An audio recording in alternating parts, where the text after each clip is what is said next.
Basi nimkaribishe Seven Jock kwa ajili ya kutulisha kila ambacho Bwana amekutuma kutulisha siku ya leo. Karibu sana. Bwana Yesu asifiwe. Haleluya, watu wa Mungu. Wangapi wamebarikiwa? Asante, hata mimi nimebarikiwa. Nafurahi sana kwa ajili ya siku ya leo, siku takatifu, siku ya Sabato. Sijui kwako wewe mwenzangu. Haleluya. Ndio. Asante sana. Kwa kweli kimsingi mimi nimebarikiwa. Nimebarikiwa na vijana. Si vema kuficha. Nimebarikiwa pia na kwaya ya kanisa. Sana tu, si utani. Sina namna nzuri ya kusema vile ambavyo nimebarikiwa, lakini nimejifunza kuhesabu baraka zaidi kuliko mambo mengine yote. Yes, hilo ndo naliona. Kwa hiyo naamini na nyinyi pia mmebarikiwa. Na baraka zinaonekana kwa sababu nikiangalia kule mmekaa, sione hata mtu mmoja ambaye hajabarikiwa. Kwa kweli naona nyuso ambazo zimebarikiwa. Mungu awabariki. Na ndio maana katika kusanyiko la leo Mungu ameamua tuweze kukusanyika ili baraka zote hizo basi yeye aweze kutubariki zaidi. Haleluya. Amina. Mbarikiwe sana watu wa Mungu. Kwa mimi niseme Bwana Yesu asifiwe, kwa sababu siku ya leo imekuwa ya baraka sana kwangu na nimeona imekuwa ya baraka kwenu, kwa kuwa nimesikia sauti ya Mungu katika yote, hata kama kuna makelele, hata kama kuna nini, lakini kimoja ambacho kitabaki akilini mwangu ni kwamba nimesikia sauti ya nani? Ya Mungu. Niwashukuru kwa kanisa kwa wimbo wenu wenye ujumbe mkubwa sana wa kuelekeza vile ambavyo inabidi tulegeze mioyo watu wa Mungu. Tunaambiwa hima tutambue kwamba mwisho umefanya nini? Umekaribia, na matukio yanatuonesha wazi kwamba mwisho umekaribia. Kwa hiyo tusiendelee kushupaza shingo. Tulegeze nini watu wa Mungu? Tulegeze mioyo yetu. Tukilegeza mioyo basi mambo yote yatakuwa sawa, kwa sababu tutasikia sauti ya Mungu. Katika makelele ambayo yanaendelea tutaisikia sauti ya Mungu. Lakini tumesikia pia vile vile kutoka kwa vijana wanaompenda Mungu. Vijana wanampenda sana Mungu. Wanafanya jitihada za kila aina kuona kwamba hawatangi kando ya njia. Wanafanya jitihada. Watu wa Mungu washiriki, tuwaunge sana mkono vijana, tuendelee kuwapatia miongozo na mambo mengine, ili kwamba basi tunajua kabisa ukamilifu wote utatambulikana pale Bwana wetu Yesu Kristo atakapokuja. Lakini katika safari ya duniani hapa bado tunajikwaa. Ni safari, tuonyane kwa upendo. Haleluya. Amina. Kwa hiyo nimefurahi sana kwa ujumbe kwamba Bwana anatualika twende, na kitikio kizuri kwamba twende ni kama wito, twende. Kwa sababu mwana wa Adamu aliyezaliwa alikuja kwa ajili pia ya kufanya nini? Ya kutupatia wokovu. Sasa tuchuchumilie wokovu ili kwamba tuweze kuitikia huo mwaliko ambao Bwana wetu Yesu Kristo ametupatia. Haleluya. Asubuhi na mchana wa leo nafurahi kusimama mbele zenu. Ni mpango wa Mungu. Si mpango wangu wala mpango wa mtu mwingine, ni mpango wa Mungu. Na wala sina sifa zozote za kunifanya niweze kuona kwamba ni mpango wangu wa mtu, ni mpango wa Mungu. Na mimi kwa unyenyekevu nimekuja mbele zenu ili niweze kubarikiwa. Na vile ninaona nyuso za furaha mbele zenu, jamani, mimi nabarikiwa zaidi. Hakuna sehemu ambayo ina amani na baraka kama unapokuwa umekaa katikati ya kundi la watu ambao unaona kabisa mnasafiri pamoja, ambao watakutia moyo pale ambapo utajikuta umejikwaa. Wasikuvunje moyo zaidi, lakini wakushike mkono, wakunyanyua, kuambie mtu wa Mungu, pukuta mavumbi, tuendelee na safari. Ndivyo ambavyo ninaona watu wa Mungu mbele yangu nikiangalia. Si kwamba nina sifa zozote nzuri, hapana, lakini pamoja na sifa zangu ambazo ninaziona wakati mwingine nikiangalia hivi hata mwenyewe najishangaa kwamba imekuwaje. Lakini nasema haleluya, kwa sababu Mungu anazungumza na watu wake, nao wananitia moyo, naendelea kunyanyuka na kupiga hatua na kusonga mbele. Hivyo ndivyo ambavyo watu wa Mungu leo hii ninavyowatazama. Kwa hiyo nabarikiwa sana katika asubuhi ya leo, na hiyo imenipeleka katika tafakari nyingi sana katika kila ambacho ninakiona katika maisha. Siku hizi nina tabia ya kutafakari. Na nikitafakari ninakutana na mambo ambayo yanakuwa kama maonyo kwangu. Lakini katika tafakari zote nimekutana na tafakari ambayo nimejifikirisha sana katika juma hili kuhusiana na kusudi ambalo Mungu aliruhusu niwepo mpaka leo. Kwanza tu kusudi ambalo Mungu aliliweka mimi nikazaliwa. Kila nikitafakari alafu najaribu kutafakari na kuangalia maisha ya viumbe, maisha ya dunia hii, maisha ya watu wengine wakiwa katika hali tofauti, hali nzuri kwa macho yangu ya nyama, hali mbaya kwa macho yangu ya nyama mimi sifahamu, lakini najaribu kuangalia alafu nasema hivi na mimi Mungu alikusudia niwepo au ilikuwa bahati mbaya? Sasa nawaalika katika asubuhi na mchana wa leo katika tafakari kama hiyo, tumuombe Roho Mtakatifu. Mungu amtumie Roho wake Mtakatifu aweze kutuonesha kusudi lake lilikuwa ni nini. Katika maswali ambayo tunaweza kujiuliza kuhusiana na kusudi la Mungu, kwanza lilikuwa ni la kwake au la? Basi Mungu atusaidie kuweza kuwa na hitimisho jema, kuweza kutambua kusudi ambalo ameweza kupatia kila mmoja wetu kuwepo katika dunia hii, lakini hata katika siku ya leo, siku ya Sabato, katika kusanyiko hili, kusudi lake ni nini hasa? Tufumbe macho tuombe. Haleluya. Baba Mungu, kwa mara nyingine tena tunaendelea kurudisha shukrani kwako kwa sababu ya kusanyiko hili. Tunasema asante Baba kwa sababu wewe una mpango na kila mmoja wetu na umetukusanya ili kwamba uweze kuzungumza nasi. Leo tunatamani kujua kusudio lako, kuweza kuruhusu tuweze kuwepo, tuweze kuwa hai na tuweze kusanyika katika siku ya leo. Mungu Baba, tunakuomba Roho wako Mtakatifu akawe mzungumzaji, si mimi nikazungumze, lakini akazungumze hata na mimi, anielekeze vizuri kusudio lako, ili kwamba Mungu niweze kuona uthamani wa wewe kuniumba. Kwa jina la Yesu, amen. Amina. Asante. Bwana Yesu asifiwe. Ndiyo, katika siku ya leo naomba kuwashirikisha tafakari inayohusiana na lengo la Mungu kutuumba. Kumekuwa na fikra nyingi sana, tafakari nyingi, wakati mwingine mahojiano kuhusiana na vile ambavyo maisha yanaenda. Zipo majukwaa ambazo zimetengenezwa kwa ajili ya kufanya tu takwimu, ya kuangalia vile ambavyo kwa siku ni kubwa sana. Kwa dakika ni matukio mangapi yanatokea, matukio ambayo yanahitaji kuingia kwenye rekodi. Tunaweza kuzungumzia tu matukio ya awali ambayo tunaweza kuweka katika sifa nzuri, ni matukio ya kuzaliwa. Sasa kwa sisi wanadamu, kwa siku au kwa dakika, kuna takwimu wameweka kabisa ambayo inaangalia kwa dakika tu sekunde 60 wamezaliwa watoto wangapi duniani.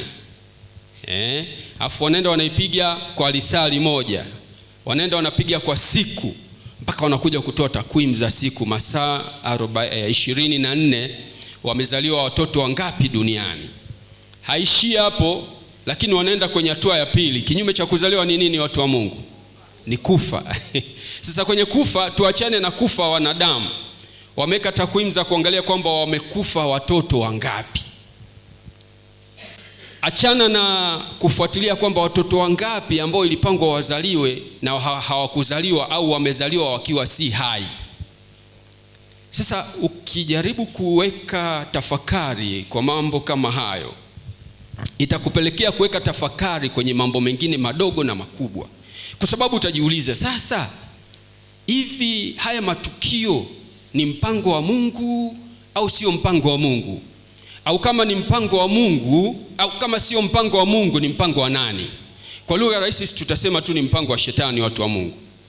Kwa haraka tu tutasema hivyo. Lakini swali la awali la kuuliza ni kwamba Mungu anayaona hayo? Kama ni mpango wake anayaona, na lengo lake ni nini? Sasa Mungu ana makusudio gani sasa kwenye ishu kama hiyo? Utajiuliza, kwa sababu sidhani kwamba Mungu anaweza akaruhusu itungwe mimba kwa miezi 9 alafu aruhusu mtoto asizaliwe. Kwa mawazo ya kibinadamu Narudia tena, ni mawazo ya namna gani? Ya kibinadamu, tafakari za kibinadamu. Lakini siku ya leo kwa muda mchache sana natamani tuweze kushiriki pamoja kwamba kulingana na imani na kulingana na yeye mwenyewe neno lake anavyosema, Mungu ana mazungumzo kwa ajili yetu siku ya leo. Ndio maana natamani kwa hatua ya mwanzo, kuna mafungu nitayataja hapa tuweze kwenda pamoja, lakini hatutayapitia yote. Lakini moja kati ya fungu ambalo natamani nilisome ni fungu la Yeremia. Tunalifahamu, tumelizoea, lakini leo hebu tulirudie tena. Fungu la Yeremia sura yake ya 29. Yeremia sura ya 29 mstari wa 11. Imeandikwa, maana nayajua mawazo ninayowawazia ninyi, asema Bwana, ni mawazo ya amani wala si mabaya, kuwapa ninyi tumaini siku zenu za mwisho. Yapo mafungu mengine, kwa muda wako utaangalia mistari michache na kutajia, kwa muda wako utaangalia. Utaangalia Yeremia sura ya kwanza mstari wa 5. Utaangalia Zaburi sura ya 139 mstari wa 13 mpaka 16, japo tutaiangalia hapa mbele. Lakini utaangalia pia Waefeso sura yake ya 2 mstari wa 10. Utaangalia pia Warumi sura ya 8 mstari wa 28. Kuna Mithali sura yake ya 3 mstari wa 5 mpaka wa 6. Isaya sura ya 46 mstari wa 10 na Zaburi sura ya 37 mstari wa 23, wakati tunaenda na somo letu. Sasa turudi kwenye maisha yetu kama tulivyo hapa. Maisha yetu ni ya bahati mbaya kuwepo. Hata kama ulizaliwa baba akakukataa, au humjui baba au humjui mama, humjui baba na mama na kadhalika, maisha yako yalikuwa ni ya bahati mbaya. Kwa nini ulizaliwa? Kwa nini umepitia mambo fulani fulani katika maisha yako? Kwa nini wengine wana hali fulani na wengine wana hali nyingine kuliko wewe au zaidi ya wewe? Kwa nini uko na vipawa fulani? Leo katika lesoni ya wiki hii tumeona habari ya vipawa na tumejifunza vizuri. Kwa nini wengine wanavyo wengine hawana? Hivi Mungu ana mpango kweli na wewe? Ukijiangalia pengine unajidharau na kujiweka katika hali ya chini. Unajiuliza swali kwamba Mungu ana mpango na wewe kweli? Mbona wengine wanaonekana sana, mimi sionekane? Hayo maswali yapo, ni ya kawaida. Lakini neno la Mungu lina majibu na linaweka wazi kabisa kwamba maisha ya mwanadamu hayako nje ya ufahamu wa Mwenyezi Mungu. Maisha ya mwanadamu kwa ujumla yapo katika ufahamu wa nani? Wa Mwenyezi Mungu. Imeandikwa kabisa, ukisoma katika Yeremia inasema kwamba kabla Mungu hajakuumba katika tumbo alikufahamu. Watu wa Mungu, tusome kitabu cha Yeremia sura ya kwanza mstari wa 5. Nitafurahi tukishirikiana katika hili. Kama inawezekana mtu mmoja akasoma pale, basi twende pamoja.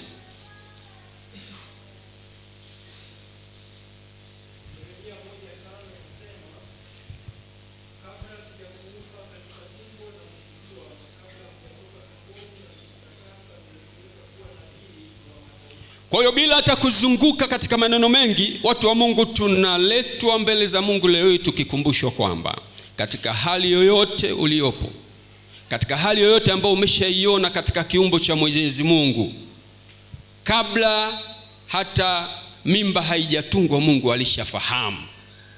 Sasa ana kusudio gani? Daudi alionyesha kwamba hivyo kwamba Mungu na yeye anafahamu na alimfahamu. Ndio maana akakiri katika fungu katika Zaburi 139 mstari wa 13 na 16. Msomaji kama utafika pale tunaweza kwenda pamoja kwamba Daudi naye alikiri hilo.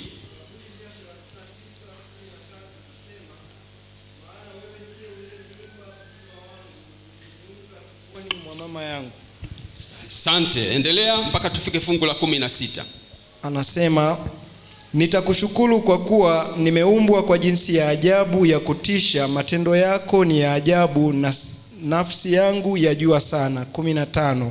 Mifupa yangu haikusitilika kwako nilipoumbwa kwa siri, nilipoungwa kwa usitadi pande za chini za nchi. Macho yako yaliniona kabla sijakamilika, chuoni mwako ziliandikwa zote pia, siku zilizoamriwa kabla hazijawa bado. Kumbe watu wa Mungu tunatakiwa tujue kitu kimoja muhimu sana, kwamba Mungu alitufahamu, alifahamu kila mmoja wetu, na kila hatua ambayo unapitia Mungu anafahamu, alishafahamu tangu mwanzo. Kwa hiyo hebu weka akilini tangu sasa hivi kwamba thamani yako, thamani yako, nazungumzia thamani sasa, thamani yako haitokani na mali ulionayo. Labda ungekuwa na mali, unahisi pengine ungejiona wa thamani, kwamba Mungu alikuwa na makusudi na wewe. Thamani yako haitokani na elimu ambayo uko nayo. Thamani yako haitokani na kazi. Thamani yako haitokani na watu ambao wanakupenda. Unajua tena tuko kwenye kizazi cha mambo ya status. Thamani yako haitokani na status yako inatoa jumbe za namna gani. Leo hii tambua hiyo. Thamani yako haitokani na mafanikio yako. Thamani yako ambao pengine kwa akili za kibinadamu na macho ya nyama ingekuonesha kwamba Mungu anakusudi na wewe, ingekuonesha kwamba uweze kuwaza kwamba Mungu alipanga kabisa kukuumba. Unajua kuna kauli tunazo, unaweza ukakaa unajilinganisha na mtu, na Mr. Ayubu pale amevaa suti imemkaa kweli kweli, ukasema ila hapa wengine kama vile tuliumbwa na udongo wa ziada. Kauli hizo zipo. Kisa nini? Unaona kama vile umekaa umepinda pinda hivi, lakini watu wa Mungu, thamani yako haitokani na muonekano ambao uko nao. Thamani yako haitokani na hali ambayo uko nayo sasa hivi. Thamani yako utaitambua pale ambapo utatambua kwamba Mungu alikuwa na mpango na wewe. Na katika fungu ambalo tumelisoma awali linasema kwamba Mungu alifanya nini? Alikufahamu kabla hajakuumba. Mungu ana mpango na wewe, lakini mpango wake si lazima uonekane mara moja. Hicho ndo tungepaswa kufahamu. Na hii tunaiona katika maisha, katika hali ya maisha na historia za maisha za watu wengi maarufu na utendaji wa Mungu kwa ujumla. Tunaposema Mungu ana mpango, haimaanishi kwamba kila kitu kitaenda kama ambavyo tunatarajia. No. Kuna haja ya kufahamu kama Mungu mimi hakunipatia mali, ana mpango gani? Kwa nini aliruhusu niwepo na mali hajanipa? Hivi watu wote katika historia za watu ambao wameonekana watu ambao walikuwa watu wa imani, wakaitwa watu wa Mungu, walikuwa katika sifa za aina moja? Jibu ni hapana. Kumbe ni nini sasa Mungu mpango wake kwako na kwangu? Tumekuwa na mifano mingi ya watu maarufu katika Biblia leo hii. Hebu tuangalie tu hata kwa kijana Yusufu, hata kama tumekuwa tukiwa na mifano naye mingi sana. Yusufu tunaambiwa yeye alikuwa alikuwa mzee wa ndoto, kijana, mtoto, vyovyote, lakini alikuwa mtu wa ndoto, sawa. Lakini ndoto zilimpelekea nini? Mwisho wa siku akapoteza status ile ambayo sisi tunaitafuta, upendo na nini. Lakini Yusufu pamoja na kuota kwake ndoto na nini, pengine ingempelekea yeye aweze kuwa mtu ambaye anapendwa kwa sababu ni mtu ambaye anaota ndoto. Lakini ilimharibia status, akachukiwa. Sio tu kuchukiwa, akafanyiwa na mabaya. Sasa unajiuliza, huu ulikuwa mpango wa Mungu? Ulikuwa mpango wa Mungu Yusufu atupwe shimoni? Ulikuwa mpango wa Mungu Yusufu apelekwe gerezani? Kwa sababu mwisho wa siku tunarudi kwenye kauli ile, Mungu anao mpango, lakini mpango wake sio lazima uonekane mara moja hiyo moja. Na njia za kutekeleza mpango wake haziwezi kuwa njia ambazo wewe unaziwaza ili ule mpango uweze kutimia. Sasa Yusufu alipitia mambo mengi. Akachukiwa, akatupwa shimoni, akauzwa, akaingia kwenye utumwa, akawa mtumwa. Lakini akashtakiwa, akawekwa gerezani. Hatima yake ilikuwa nini? Njia aliyopitia, Mungu alimpanga Yusufu aweze kutokea ikulu, lakini njia aliyopitia mpaka akafika ikulu ilikuwaje? Watu wa Mungu, kama tungejua mpango ambao Mungu yuko kwa ajili yetu, tusingewaza haya mambo mengine ambayo yanatuchelewesha njiani. Haleluya. Tusingeyawaza. Yaani tungekuwa wakati mwingine tunayakumbatia kwa upendo huku tukimuomba Mungu, pita na sisi katika haya mambo. Kwa sababu Mungu anasema huwa hatuachi. Anaweza asitukwepeshe katika hiyo njia, lakini atapita na sisi. Haleluya. Ukisoma katika kitabu cha Mwanzo sura ya 50 mstari wa 20, Yusufu aliwaambia ndugu zake, ninyi mlikusudia mabaya juu yangu, bali Mungu alikusudia kuwa mema. Yaani wakati watu wanakukusudia mambo mabaya, wewe unaghafirika, wewe unachanganyikiwa, hujui tu, unamruhusu yule mshtaki apate kukutumia vizuri upoteze dira. Kwa sababu wewe ulitakiwa uweze kuona kwamba wakati kama huo Mungu ndio anakuwa karibu zaidi na wewe. Wakati ambao watu wa Mungu tunapita katika hali ambazo hatuzipendi, hatuzitarajii. Sio kwamba Mungu haoni, anaona, lakini Mungu anaangalia destination, kwamba tunatakiwa tufike wapi. Hata kama kutakuwa na vikwazo, ndio ataruhusu, lakini haruhusu upite mwenyewe, kwa sababu anajua akikuacha hautashinda. Kwa hiyo tunapata fundisho kubwa sana. Kuna tofauti kati ya kupitia na kufika. Unaweza ukapitia mambo mengi, lakini unapotakiwa kufika ndio pa muhimu. Umepita pabaya, umepita vibaya, lakini umefika wapi? Pabaya, pazuri? Hilo ndio swali la msingi ambalo tunataka kujiuliza. Hilo ndio fundisho kubwa pale ambapo unajiuliza, hivi kweli Mungu alikuwa na mpango na mimi? Kusudio lake hasa ni nini? Na unapojiuliza, unatakiwa uweze kupata majibu ya muendelezo. Mimi najiuliza, endapo Yusufu angeulizwa wakati kama huu kwamba hivi Mungu ana mpango na wewe? Mungu kwanza yuko na wewe katika hii safari? Kwa haraka, kwa jibu la kawaida, Yusufu angejibuje katika dhahma ambazo alizipitia? Sidhani kama angejibu, angekataa. Lakini kipindi ambacho tunakipitia sio lazima kiwe sawa na mahali ambapo Mungu anakupeleka. Unaweza ukapita jangwani, lakini unaelekea kwenye nchi ya ahadi. Just imagine, unapita jangwani, lakini lengo ufike wapi? Nchi ya ahadi. Kama wote tukiwa na mawazo ambayo yako chanya namna hiyo, hatuwezi kusumbuliwa akilini na mambo ambayo yanatufika katika dunia hii. Si hivyo tu, Mungu ana mpango na kila mtu, lakini mtu peke yake, kila mtu ana safari yake. Sio wote watu wa Mungu tutasafiri safari moja, kila mmoja ana safari yake. Na ndio maana kuna maswali mengi tunajiuliza siku ya leo, katika maisha ya sasa hivi, kwamba hivi mimi kwa nini sijaolewa? Kwa nini fulani ana watoto mimi sina? Kwa nini fulani amejenga mimi sijajenga? Kwa nini fulani amepata kazi mimi nahangaika na nimesoma, nimeshika madigrii yangu ninayo? Kwa nini fulani anaweza kupanga safari za kwenda kuspendi na familia yake mimi siwezi? Kwa nini fulani amefanikiwa? Jamani, katika dunia hii, safari ambayo tunaipitia, mpango wa Mungu ni tofauti.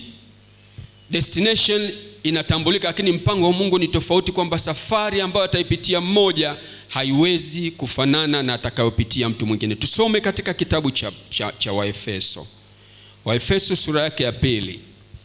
Tusome Waefeso sura ya 2 mstari wa 10. Ya 2 mstari wa 10, neno la Mungu linasema, maana tu kazi yake tuliumbwa katika Kristo Yesu tutende matendo mema ambayo tokea awali Mungu aliyeyatengeneza ili tuenende nayo. Jamani, zingatia sana hapo, zingatia hapo. Sisi ni kazi ya nini? Ya mikono ya Mungu. Kila mmoja wetu, haijalishi yuko vipi, ni kazi ya mikono ya Mungu. Kwa nini alituumba? Ili tutende matendo mema ambayo alishayatengeneza. Yaani hayo matendo alishayatengeneza, sisi labda tuyakatae, lakini Mungu alishakuumbia mema. Yaani wewe ni kutekeleza. Alikuumbia matendo mema ili uweze kuenenda nayo katika safari hii ya maisha, katika hali zote. Ambacho unatakiwa uwaze katika akili yako, Mungu alisha kuandalia ambayo ni mema. Usipime mpango wa Mungu kwa kuangalia ratiba ya mtu mwingine, utafeli, kwa sababu kila mtu ametengenezewa njia yake. Kila mtu anajua kwamba amewekewa nini. Unaweza usijue, lakini Mungu anajua kwamba amekuwekea nini ndani yako, na kwa ajili ya kutimiza kusudi gani, ili kwamba uweze kufikia lile kusudio ambalo amekuwekea. Kwa hiyo mtu amewekewa kusudi ndani yake na Mwenyezi Mungu. Kuishi hivyo kunataka nini? Gundua alafu usije ukalewa. Watu wa Mungu, gundua kile ambacho umewekewa, na ujue yule alokuwekea, kwa sababu hii ilikuwa tena ndio inaongoza somo letu la juma hili.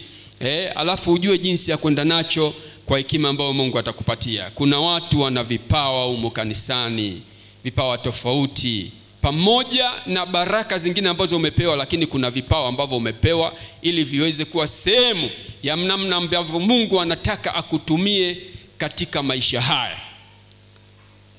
Sasa tunasema bado hivi vipawa bado sio kusudi. Kusudi la Mungu ni kitu gani? Twende pamoja. Au mpango wa Mungu kukuumba ni kitu gani? Hilo ni jambo ambalo lazima tuweze kulifikirisha akili zetu kwa namna mbalimbali, kwa sababu unaweza ukahisi Mungu akiwa na kusudi na wewe hutopata matatizo katika maisha, au Mungu akiwa na kusudi na wewe utakuwa katika level fulani ambayo inatakiwa. Lakini naomba nikukumbushe mtu wa Mungu kupitia kitabu cha Yohana sura ya 16 mstari wa 33. Sura ya 16 mstari wa 33, neno la Mungu linasema, hayo nimewaambieni mpate kuwa na amani ndani yangu. Ulimwenguni mnayo dhiki, lakini jipeni moyo, mimi nimeushinda ulimwengu. Amina. Mnasemaje? Ulimwenguni hapa jamani, kitu kimoja ambacho tutaki kusahau ni kwamba tumeambiwa Yesu mwenyewe aliona, alitazama akiwa katika hali ya ubinadamu, akasema ni pambana utakavyopambana, jione utakavyojiona, jione kwamba umeyaini maisha, jione kwamba uko katika hali mbaya, lakini hali moja ambayo kwa hakika Yesu Kristo mwenyewe alishakiri akasema ipo, ni kwamba katika dunia hii jamani tunayo nini? Tunayo dhiki. Kwa hiyo usifurahie leo kuona uko katika mteremko, kwa sababu mteremko huwa unaishi afu kilima kinaanza kama kawaida. Tambarare ni chache sana. Lakini wewe ambaye vile vile uko unapanda mlima, usisikitike sana, kwa sababu mlima mwisho wa siku huwa unafanya nini? Ukikaza buti mlima huwa unakwisha. Mungu anatutazama katika hali ya ajabu sana, watu wa Mungu. Haleluya. Na shawishika kusema haleluya kila wakati, kwa sababu Mungu ni wa ajabu. Kule mtaani tunasema Mungu fundi bwana. Unajua, hebu chukulia mshona nguo. Kwa macho ya nyama mshona nguo yeye anajua kwamba hii suti ambayo nimeshona huku ndani huku kuna vitu nimekatakata huku, kwamba hata ukichukua leo nguo yako ukaigeuza ukavaa nje ndani, kitu ambacho kitaonekana ni kituko, au sio jamani? Hii kule kuna vitambaa vimekatwa, vingine vimepigwa zigzaga hivi, nyuzi zingine zimeachia zimebaki, si tumevaa, lakini umevaa imenyooka, inaonekana iko safi kabisa yani. Mungu anatazama katika macho yote, anatazama ndani, anatazama na wapi? Lakini sisi wanadamu tunatazama sana nje. Natazama, naangalia pale, naona ndugu yangu pale Mwampiki amevaa suti imenyooka, lakini mwambie avue ageuze nje ndani. Siri ya ile suti jinsi ilivyo ndani anajua nani? Anajua fundi. Kwamba huku ndani nimetia viraka fulani hivi, lakini havitaonekana kwa nje. Sasa Mungu anaona. Mungu anatuona vizuri, na kwa sababu yeye ndiye aliyetuumba. Sasa Mungu yeye haoni mapungufu, kwa sababu ameumba kila kitu na akaona kila kitu ni kikamilifu. Yeye fundi anaona kabisa kuna nyuzi zimechanganyika, zikigeuzwa nje ndani watu wataona kituko. Lakini yeye Mungu sio kama fundi ambaye anashona nguo. Yeye Mungu anaona kabisa kwamba huyu niliyemuumba, hiki nimekiweka kwa makusudi rasmi na ni mpango wangu kiweze kuwa hivi. Kwa hiyo tunaelekezwa kwamba tuweze kujua kwamba yule ambaye ametuumba analo kusudi, kama aliweka kusudi ndani ya Yusufu na lile kusudi likatimia, haijalishi hali gani alipitia. Vipi mimi na wewe? Sasa nini kinatukatisha tamaa njiani? Nini kinatuzuia tusiweze kufikia kusudi la Mungu ambalo kimsingi hatuwezi kuliona kwa macho ya nyama?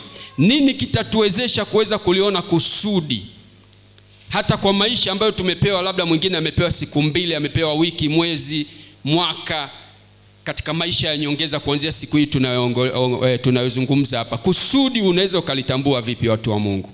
Hiyo ndio ambayo nataka uendelee kuifikirisha wakati tunafikiria mwisho wa somo letu la leo la mpango na kile ambacho Mungu ameweka katika maisha yako. Angalizo la mwishoni ni hili hapa, Mathayo sura ya 6 mstari wa 33 ambao liko ndio fungu letu kuu. Hapo tunaambiwa kabisa kwamba tuangalie, tusiwe tunaangalia kwanza mipango yetu. Ingekuwa heri kama tungetafuta kwanza kujua mpango wa Mungu katika maisha yetu. Na hapo nitatamani niweke tu mapendekezo machache sana katika hali ya kujua mpango wa Mungu katika maisha yetu. Ndiposa naomba usome tena kitabu cha Mathayo. Nasema Mathayo 6:33, bali utafuteni kwanza ufalme wake na haki yake, na hayo yote mtazidishiwa. Watu wa Mungu, wakati unatafuta kujua mpango wa Mungu katika maisha yako, ushauri mkubwa ambao ninakupatia mchana wa leo ni Mathayo sura ya 6 mstari wa 33, kwamba fanya nini?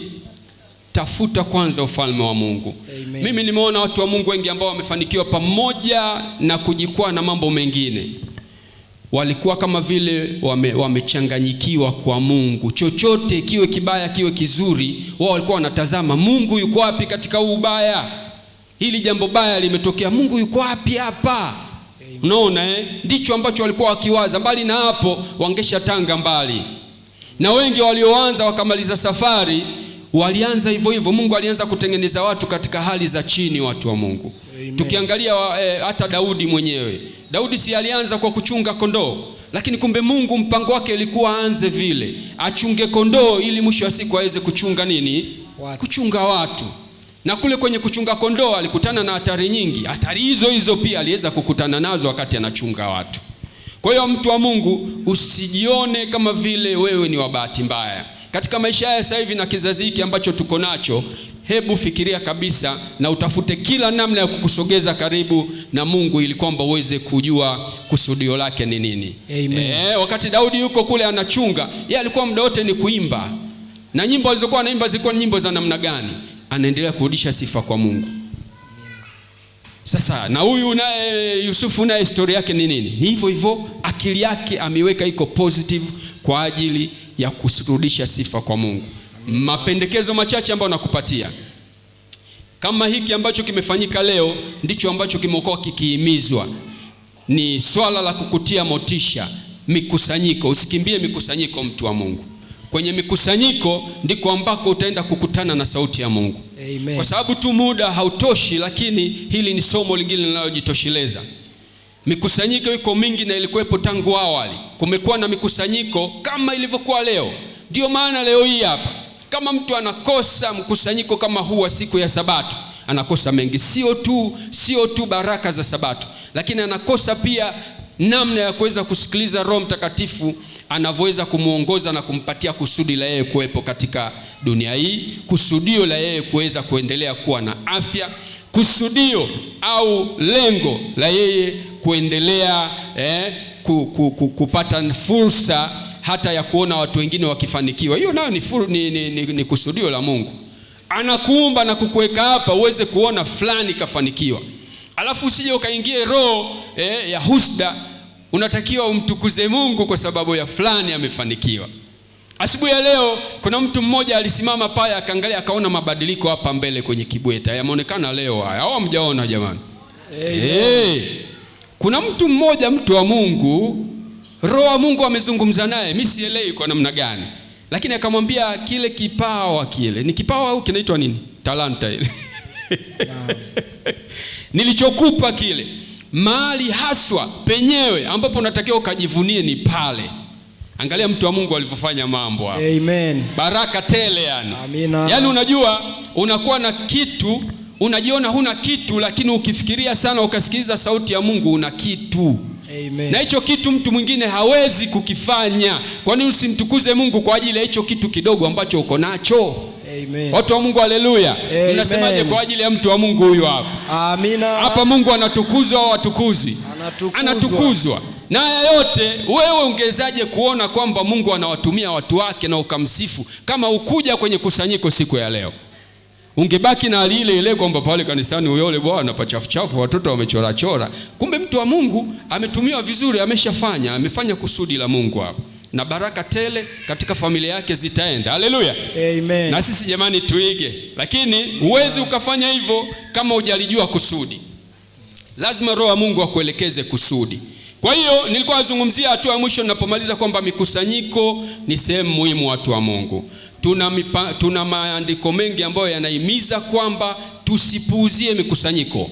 Maandiko kutoka roho ya unabii maandiko kutoka katika Biblia, rejea ziko nyingi sana. Tunaambiwa wala tusiache kukusanyika pamoja kama ilivyokuwa desturi ya wengine, katika Waebrania sura ya 10 mstari wa 24 mpaka wa 25. Waisraeli walikusanyika mbele za Mungu wakati wa sikukuu za ibada.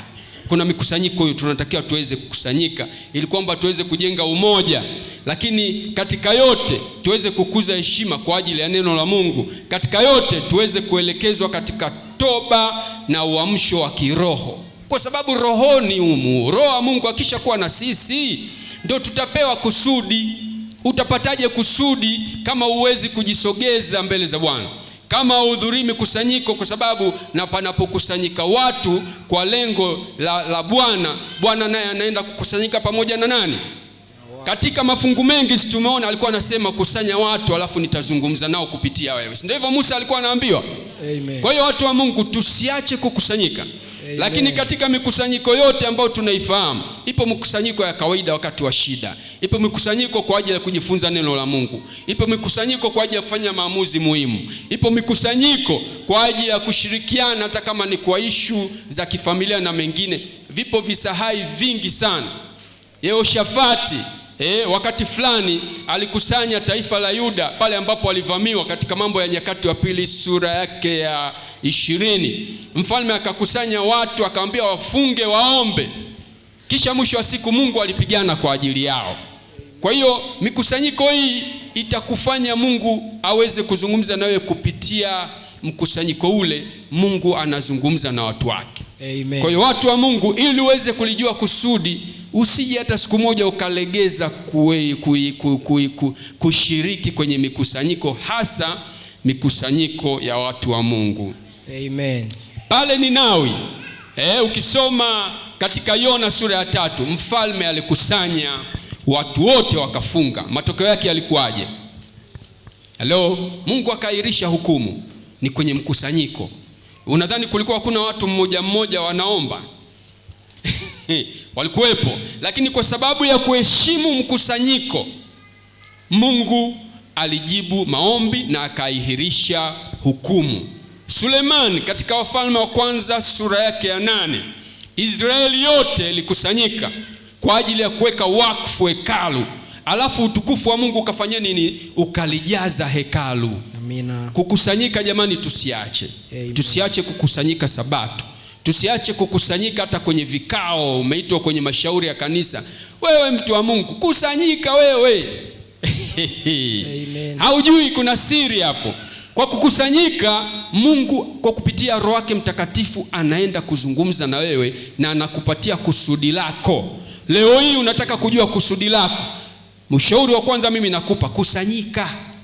Kwa mfano kesho, nadhani kama sikosei, sijui kama ratiba imeahirishwa, kesho kuna kusanyiko hapa. Mkuu wa huduma yupo? Kesho kuna kusanyiko kama nilisikia vizuri.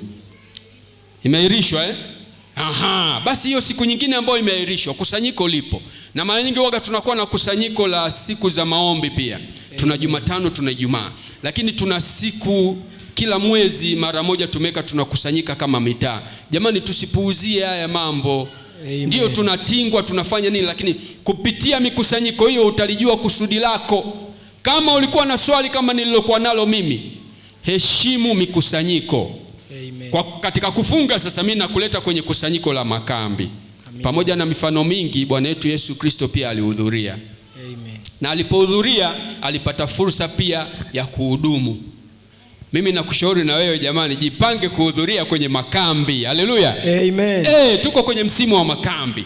Wakati tena tumepewa nafasi ya kutosha. Wakati wengine ndio wanamaliza, sisi tumeachiwa muda wa ziada tujiandae. Mtu wa Mungu, toa michango ushiriki kwenye makambi. Amen. Ningekuwa na muda ningetoa siri zinazopatikana katika makambi, hasa kwa Waadventista wa Sabato. Kwa sababu hatuna kusanyiko lingine kubwa lenye kutoa muda wa kutosha kama sikukuu za vibanda. Pale tunaambiwa kwenye kusanyiko huaga zinaenda kusomwa sheria. Watu wanaenda kukumbushwa taratibu za kuendelea na safari. Sasa wewe msafiri mwenzangu, kama tunasafiri pamoja, hutaki kujiandaa kwa ajili ya kuhudhuria makambi, unategemea ukasomewe wapi sheria? Unategemea ukakumbushwe wapi? Unategemea ukamuone wapi Mungu pengine zaidi ya kumuona sikukuu za makambi ambapo kutakuwa na watu wengi waliofanikiwa, waliobarikiwa, wale ambao wanapitishwa kwenye mitihani, wote tunaenda kukutana nao katika mikusanyiko. Unapokutana na hali kama hizo, wewe unachotakiwa ni kuliitia jina la Bwana na kusema haleluya, Mungu, hiki nacho nimekiona. Kati ya mambo ambayo yapo katika maisha ya duniani, kumbe kuna watu wanaotaabika, kumbe kuna watu ambao Mungu amewapitisha katika neema. Wote hawa ni watu wa Mungu, lakini wote Mungu yuko na kusudi nao. Amen. Mchana wa leo naomba nikutie moyo, Mungu ana kusudi na wewe. Amen. Na kusudio la Mungu ni jema. Amesema mwenyewe kwamba amekusudia mema kwa kila mmoja wetu. Usivutwe nyuma na maisha ya nyuma ambayo ulijikwaa. Yaani yale, funga kabisa pazia, sema mimi ninakaza mwendo kwa sababu Mungu ana makusudi na mimi. Walikuwepo watu wengi kwenye historia, akina Maria Magdalena, walipopata hii positive mind kwamba sasa hivi nataka kumwangalia Yesu, hawakuangalia mambo mengine, walisogea kwa Yesu. Na kutoka pale walipofanya maamuzi, kama mnafuatilia vizuri kisa cha Maria Magdalena, si ndio na yeye mmoja alishiriki katika walioenda kumpaka mafuta, au niko wrong? Lakini alikuwa ni mtu wa namna gani? Kahaba. Maisha yake ya nyuma yalitakiwa yamvute kweli kweli. Mtu wa Mungu, usiwaze maisha yako ya nyuma. Kama mchana wa leo unaamua kusema kwamba mimi nataka nijue kusudio ambalo Mungu amenipatia, wewe shika njia. Usiangalie pembeni, usiangalie kushoto wa kulia. Shika njia, tafuta kupata majibu kutoka kwa Roho Mtakatifu. Haleluya. Amen. Napoalika mchana wa leo kwa ajili ya kuendelea kumruhusu Roho Mtakatifu azungumze na nyinyi, naomba nitoe mwaliko huu hapa. Kama unaona kabisa kwamba Roho wa Mungu amezungumza na wewe, akikuonesha umuhimu wa kukupatia uhai mpaka leo, akikuonesha umuhimu wa kukupitisha katika mabonde na milima ambayo unaipitia siku ya leo, unaona kabisa kwamba sauti ya Roho Mtakatifu inazungumza na wewe, ikikukumbusha kwamba Mungu alikuwa na kusudi na wewe mchana wa leo, na unaona kabisa unavutiwa kusema Mungu, najitoa kwako mchana wa leo, bila kuangalia nyuma, bila kuangalia pembeni. Mtu wa Mungu, usiangalie mtu mwingine. Simama sasa hivi, songa mbele, sema najitoa mbele za Bwana, nikiomba Mungu aweze kuendesha maisha yangu na anipatie kusudi, kama alivyojitoa Maria Magdalene akaenda kwa Yesu. Jitoe mchana wa leo. Huwezi kujua fursa yako ni ipi. Roho wa Mungu anapozungumza na wewe, simama, piga hatua, njoo mbele, sema Mungu, nimejitoa kwako. Haleluya. Wakati pia praise wanakuja kwa ajili ya wimbo wa kufungia, basi niseme Mungu awabariki. Roho wa Mungu aendelee kusema nasi sote, akituonesha kusudi la kuweza kutupatia uhai mpaka leo, akituonesha kusudi la kuweza kutupatia fursa hata ya kukanyaga katika hekalu lake takatifu hii leo. Na kusudi hilo akishatupatia, tuweze kupiga hatua na kuweza kuruhusu Roho Mtakatifu atutumie. Mengine yote tutapewa kama ziada. Haleluya, watu wa Mungu. Miongoni mwetu kunaweza kukawa na yule ambaye anasema hapana, siku ya leo sitatamani ipite kwa sababu natamani kufanya maamuzi mbele za Bwana.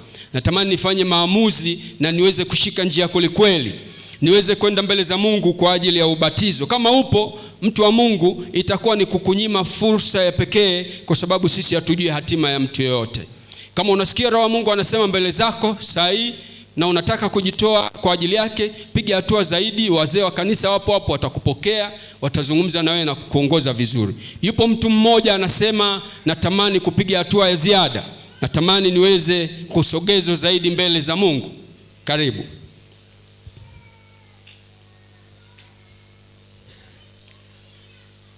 Sawa.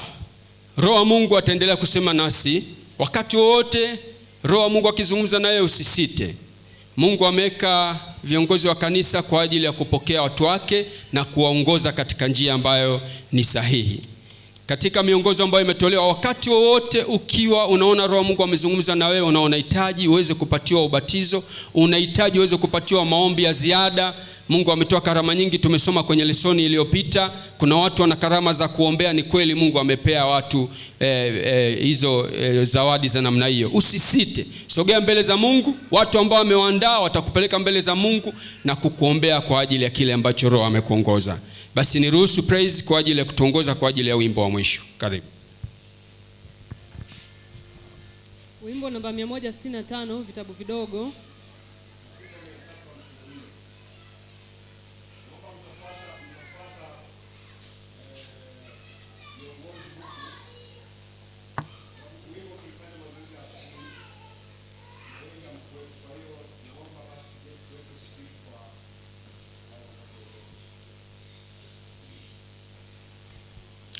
Na mlango bado uko wazi. Ukisikia Roho Mungu anazungumza na wewe, usisite kusonga mbele kwa ajili ya kupata maombi maalum, hata kwa maamuzi makubwa zaidi.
Wakati naomba mzee Ayubu atuhitimishie kwa ombi, naomba uweke tafakari kwamba maisha yetu ni kama kitabu na kina kurasa nyingi. Hebu jiulize mchana wa leo, wewe upo kwenye ukurasa gani? Kwa sababu kurasa ni nyingi. Upo kwenye ukurasa wa kusubiri, au upo kwenye ukurasa wa maumivu, au upo kwenye ukurasa wa kujifunza? Inawezekana upo kwenye ukurasa ambao unakutaka uanze upya, ndio maana nikasema chukua hatua. Au mwenzetu upo kwenye ukurasa wa mafanikio. Kumbuka kwamba kitabu kurasa zake hazijaisha. Wewe umepewa nafasi ya kumalizia hitimisho jema kwa kurasa za kitabu chako. Na Mungu, kwa kurejelea, Mungu anakuwazia yale ambayo ni mema. inatukumbusha pia Yeremia 29 mstari wa 11 kwamba Mungu mawazo yake ni ya amani. Kwa kitabu ambacho ametupatia ni kurasa ambazo pamoja na mapito mengi, lakini mwisho wake ni mzuri. Chagua leo kwamba utamaliza vipi ukurasa wa kitabu chako. Karibu mzee. Basi tuombe. Asante Yehova na Mungu wetu uliyetuumba, jina lako litukuzwe Bwana. Tunakushukuru kwa kutukusanya wana na binti zako katika siku takatifu ya Sabato ya leo, na hatimaye umeweza kutusikilizisha ujumbe wa matumaini kupitia mtumishi wako mzee Seve. Tunaomba Bwana umbariki kwa ujumbe ambao umemtumia kutulisha katika mchana wa Sabato ya siku hii ya leo Bwana. Lakini asante kwa kuwa umesema nasi, umetusikilizisha yale yaliyo makusudi yako, na ili watoto wako tufahamu yale ambayo ni makusudi uliotupatia tangu ulipotutoa katika matumbo ya mama zetu. Una makusudi mema katika maisha yetu Bwana. Tusamee pale tulipowaza vibaya, tulipowaza kinyume na yale yaliyo mapenzi yako sahihi kwetu.